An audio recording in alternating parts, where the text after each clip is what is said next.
poverty. I'd finished my schooling in Wales because I was evacuated to Wales. You know what it is to be evacuated there because of the war. And I was just a young girl of 17, and I met and fell in love with this very handsome officer in the Czechoslovak army. And he was just before going on a mission, on a very special mission. He was a parachutist. Through the Soviet Union, and then from the Soviet Union into Slovakia to join the national uprising, Slovak national uprising. And he disappeared on the mission, and for 15 months I had no news of him. Only I received a telegram that he was missing, believed killed in action on the Polish Dukla pass between Slovakia and Dukla. Then the war ended. In between, he'd returned to Czechoslovakia, to Slovakia. He'd become a partisan in the Slovak mountains. And eventually, when war was, wait a minute, the end of the war, what do you call it in English, when the war ends? No? Who can tell me in English? There. No, when peace was declared, he eventually got back to England, and he became the Slovak Assistant Military Near Attaché in London. We re-met and married. We were in London for 2 years, then we came back to Prague, and then the problem started. You know that in 1948 there was the changeover, the Czechoslovakia became a socialist country. Can I ask you? Yes, please. You were talking about your husband, what he was doing during the period, but what were you doing during this war period? Well, I was a student of pharmacy. Okay. I'd finished my education.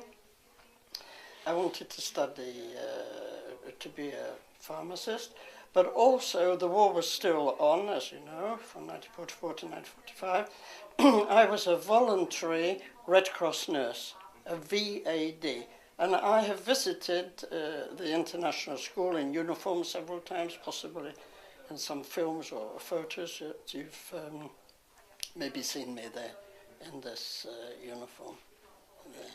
There. So, what else would you like to ask some questions? And I've heard about you that you worked for the Red Cross. Yes, yes, that true? That's true. Yes, I was in the hospital, but I did every week 8 hours duty. Voluntary, dobrovolné there, and that was helping in the hospital because there weren't so many nurses. The nurses had gone to ships or to airports or other places, air bases, not airports, and joined the forces. But I was still young. I was then 17, 18, and so I didn't become that I'd be in the forces yet. But all my family were members of the forces. My father worked in the air ministry, was an official position. My mother was a voluntary driver in the army for a year or two. My older sister was a mechanic and a driver in the army, like Princess Elizabeth was during the war. The general mentioned her, and Colonel Pica, who you'll meet, mentioned that they met Princess Elizabeth when she was in uniform as a mechanic or a driver in the army. My other sister, we were 4 children, 4 siblings. My other sister was in the Women's Auxiliary Air Force, the WAFs, and we all married people in the army, the Air Force, or in the Navy. We all had service weddings, we can say. We all married, our husbands were in uniform, 1945, 1946. They're quite romantic. I came to Prague in October 1947 when my husband was recalled from the embassy in London.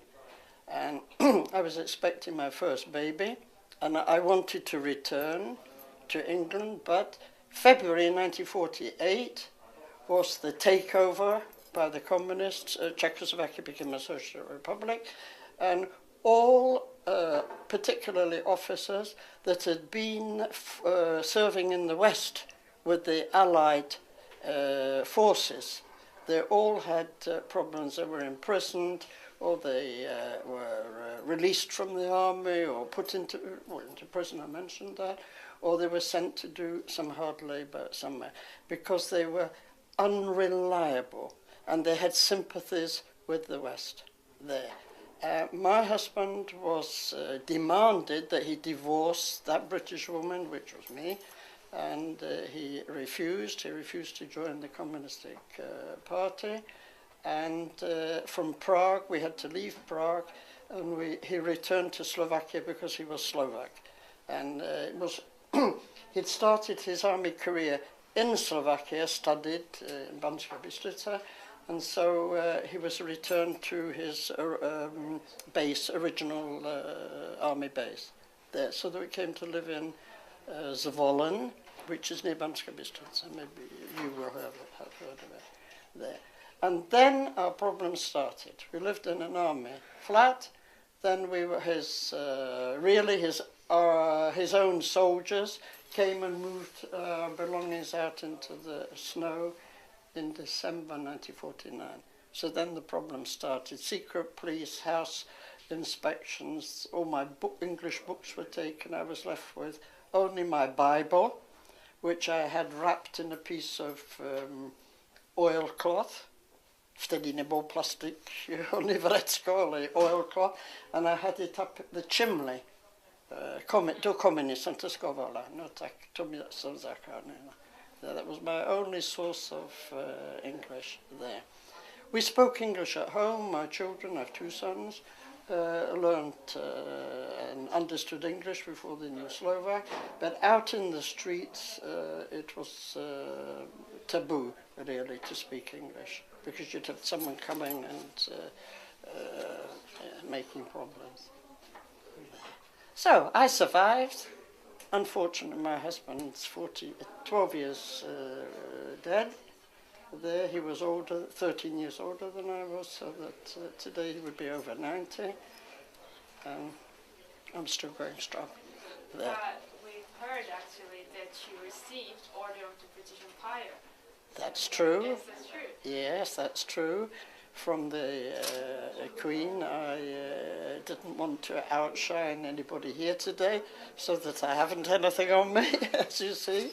But tonight will be a banquet, and I'll wear a miniature, not the original thing, it's quite big. Yes, that was a great honour, and that was for my services that I've been teaching and telling people for years and years, more than 43 years, advising and teaching people more or less secretly English culture, English way of life, writers, especially Shakespeare and Cronin and people like that, so that our students were familiar with Western culture, Western ideas, Western literature, and also life during the war.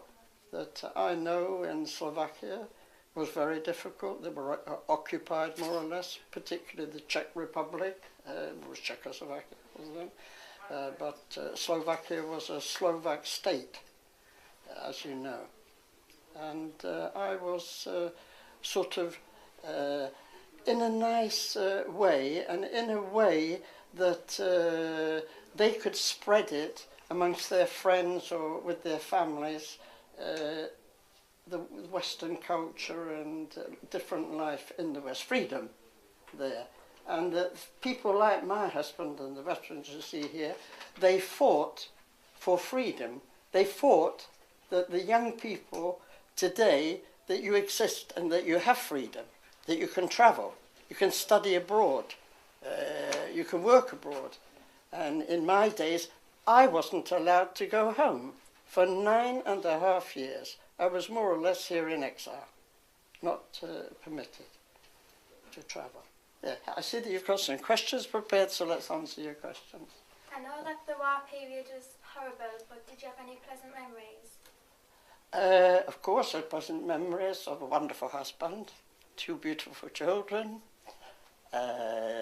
we liked to do, my husband was a sportsman, he'd been a football player, then he became a tennis. There was no such thing as having a car in those days, what wasn't possible with bicycles. So we went into the country, cycling, swimming, and that sort of kept a sort of even balance between the good and the evil, let's say, there.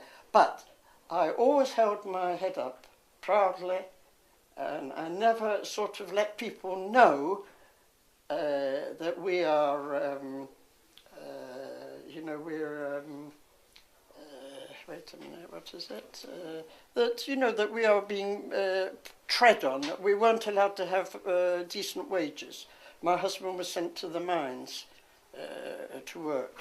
He wasn't allowed to do an office job for a long time. Then from his war wounds he was so bad suffering that he couldn't do underground work in the mines. So that in the end he got permission to work in an office there. But there was always the threat that you will still have to go somewhere to do some manual work, to be a labourer or something. And I became in a workshop sewing for the railway workers, clothes for the railway workers. I had to do something because then there was no health services, there was no help for your children, benefit for that, so what to live on there. Okay, some other question? What was your biggest accomplishment? Receiving my OBE. Aha. Or should I say, first of all, marrying a wonderful man and the birth of my children, obviously, there. And another very important step was my first visit back to my homeland in 1956, after 9.5 years there. I came to the airport in London, was then, it was Heathrow already, before previously it was Croydon. And I remember that I walked, gave my passport, and I had a Czechoslovak passport because I wasn't allowed a British passport. And there was written UK passports and aliens. Yeah? And I didn't go to the aliens with my Czech passport, I went to the British passport thing. And the man looked at me and he said, "Oh, you were born near London in Essex." I said, "Yes." He said, "That's all right, you can go." I didn't have to go to the aliens, and with the Czech, that was remarkable because with the Czechoslovak passport he saw that my birth, that I'm British, and that was okay there. But I could only stay in Britain for 3 weeks, and he said, "That's all right, you can remain here." But that wasn't possible because I had to sign that I will return to Czechoslovakia because my husband was in Czechoslovakia and one of my sons. I always had to leave deposit. One of my children wasn't allowed two together to go home to Britain. So those are big moments. And I remember coming out of the airport and seeing a policeman standing there. And I had a job not to go and hug him. A British policeman, suddenly to see after, for nearly 10 years you hadn't seen a British policeman. And it's a symbol, isn't it, of Great Britain there. Or suddenly to travel through London. I'd lived in London when my husband was in the embassy in the centre of London. And suddenly to see the double-decker buses. That was fantastic, and all the lights in Piccadilly Circus. I mean, that was a welcome home there. So those were very important and very big moments. I get emotional. I'm sorry. Yes, please. Can you remember what was it like to be awarded the OBE by Queen?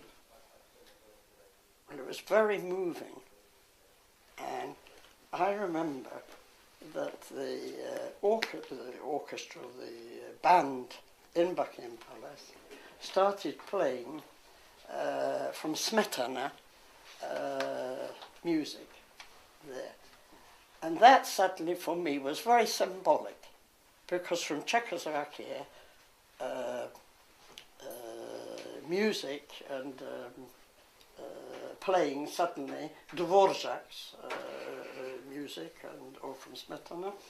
That for me that was really very nice and very sort of symbolic to be there. I was accompanied by one of my sons and his British wife, and also by the Slovak military attaché, because it was exactly 60 years to the day that my husband had been the military assistant military attaché in London, in the job that the military attaché Dunaj I asked him to accompany.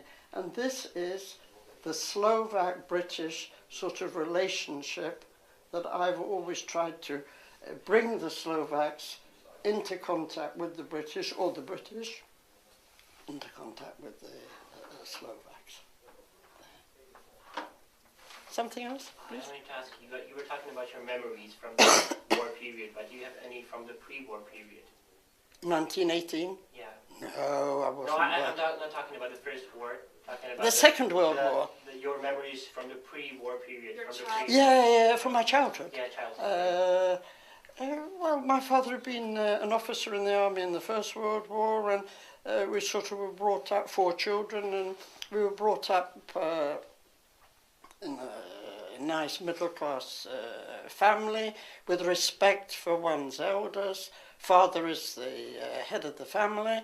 There now, a little bit now, things have changed. It's more modernised. I think mother's taking over the sort of the trousers, shall we say. But we were brought up a little differently. And I mentioned in an article or in an interview that the Queen is 1 year older than I am. And her sister is 3 years, was 3 years younger. She's not alive now. And we actually were brought up with great respect for King George V, the father, then Edward, as you know, who abdicated, Prince Edward, then this royal family. And we were brought up that the princesses, they would be very correct. They learned to play the piano, they learned to behave in public, and that was a sort of, you mustn't do that, you mustn't run instead of, you should go walking, and you should wait and hold the doors open, which in Slovakia, unfortunately, men don't do this often enough, and they sort of let the door bang on you. And I had this experience yesterday, was pulling a case, and a man opened the door and banged it on me, and I nearly fell over with the case. So that, I think there's a lot to be said for people's manners on here. They should have better manners here. Unfortunately, women are not being so respected now by men as they were in the past, because the women want to be on equal terms, exactly, and sometimes you lose your effeminacy by letting to becoming on equal terms. And to be honest, your boys, remember this, you don't really like it. The boys like that they're going to look after the girl and to open the door for her or invite her somewhere. And I think that, maybe it's old-fashioned, but I think that it belongs a little bit to your education, and I think that's there. So. And we have one last question for Yes. us, very important. Yes. If you could state one piece of advice for us and for future generations, something that you have learned through your life, what would it be? Some advice for us. Well, I'll tell you a Slovak expression. My husband was really just before his death, and he knew that what we'd lived through and gone through. And he told me this: never have butter on your head. And I think that is a very good, in English, it means if you know you are right and you are correct, stand up for it. You know, have courage, face facts. That is exactly the English translation. Always face facts. Okay?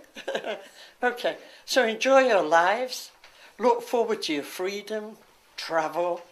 Because travelling can sometimes be even more important, then an extra year at school, you know, have a break. What is it called? It's terrible today, I'm forgetting my English.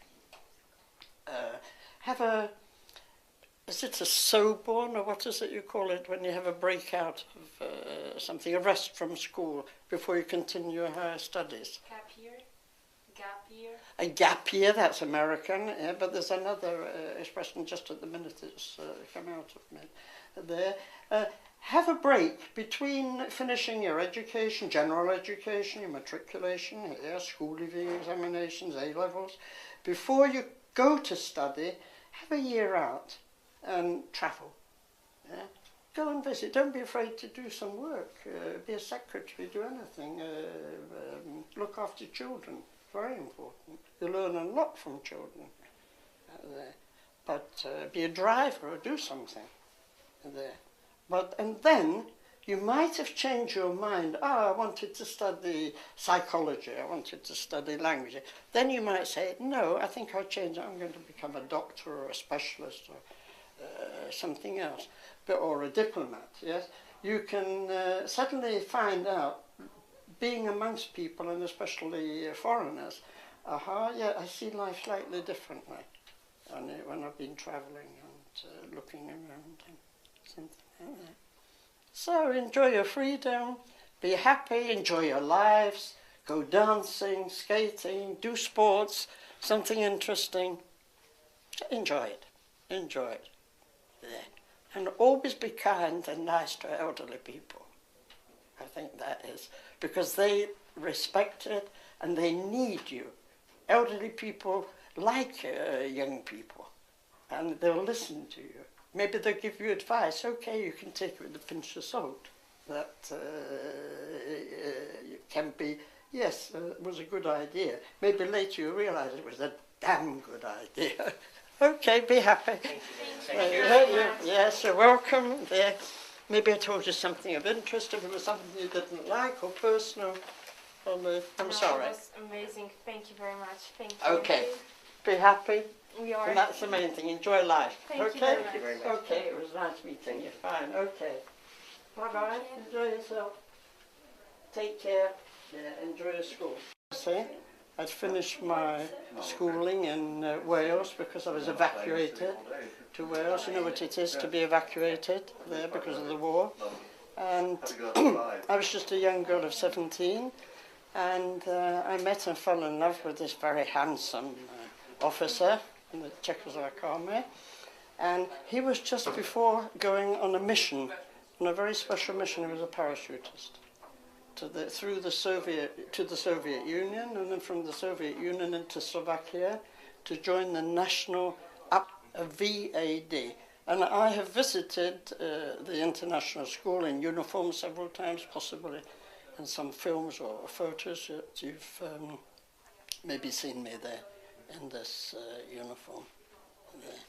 There. So, what else would you like to ask some questions? And I've heard about you that you worked for the Red Cross. Yes, Is yes, that true? that's true. Yes, I was in the hospital, but I did every week 8 hours duty, voluntary, dobrovolné.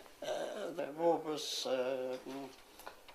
wait a minute, the end of the war. What do you call it in English when the war ends? No?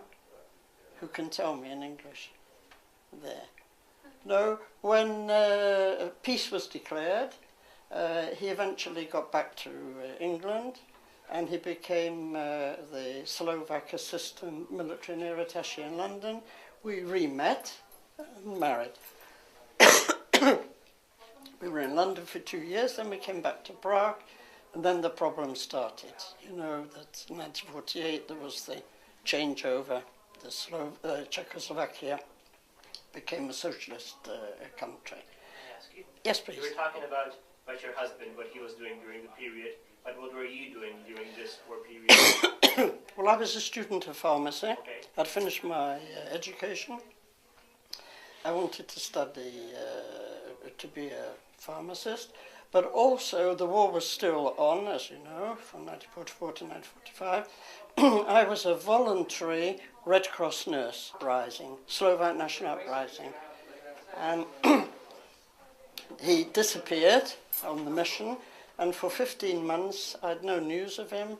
Only I received a telegram that he was missing, believed killed in action on the Polish Dukla pass between Slovakia and Dukla. Then the war ended. In between, he'd returned to Czechoslovakia, to Slovakia. He'd become a partisan in the Slovak mountains, and eventually, when